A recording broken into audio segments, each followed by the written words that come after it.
openings, their JOLTS, data, which showed, I think, something like 9.6 million job openings, which is significantly down from like the close to 11 million that there were, right after the pandemic.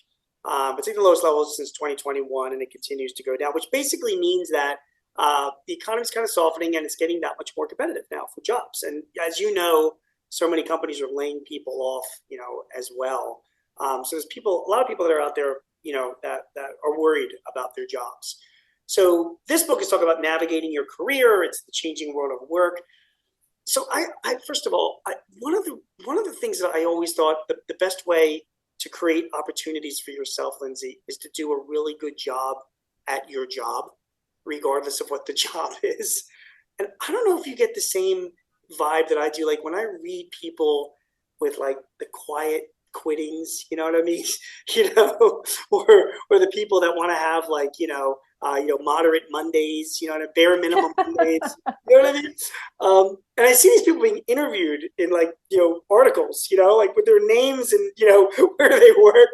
And I think to myself, like, man, you're really, really creating some obstacles for yourself in your career advancement. I don't mean just at your current company, but anywhere you tend to go. Do you feel the same way? Like, do you kind of shake your head a little bit when you see stuff like that? I do. And I also appreciate that people are just going to be brutally honest. And that if someone said they're quiet quitting somewhere, but they're really passionate in their pace, I guess their belief is that if they're just honest, things will work out. But, going back to your earlier point, it's not the same job market that it was before. You can do the best job ever, but if your company goes out of business through no fault of your own because the bank defaults, right, you didn't do anything wrong, And so I think it's really important to remember it's not always your fault if you get laid off, if you're part of a big layoff, if your industry is suffering, but you've got to keep your eyes open. And that's where I think we haven't talked a lot about sort of reskilling and upskilling.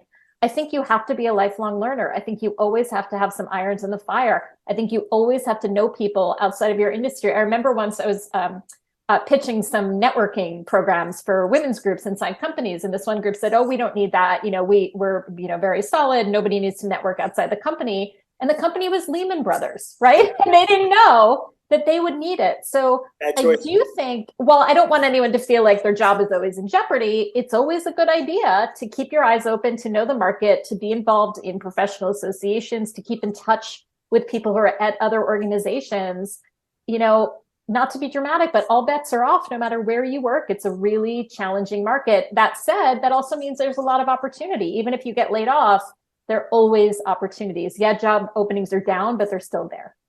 And to your point, I mean, again, I don't know why I keep talking. I guess it was like my next to last corporate job when I was at KPMG. But yeah, I used to think all the time, like, in the morning and getting up, like doing my morning routine or showering or whatever. And I'd be thinking like, what happens if I got fired today? I was given 2 weeks notice, like, am I ready for that? And I did make it a point to try and network and, be out and about and know as many people as possible. This is way before social media.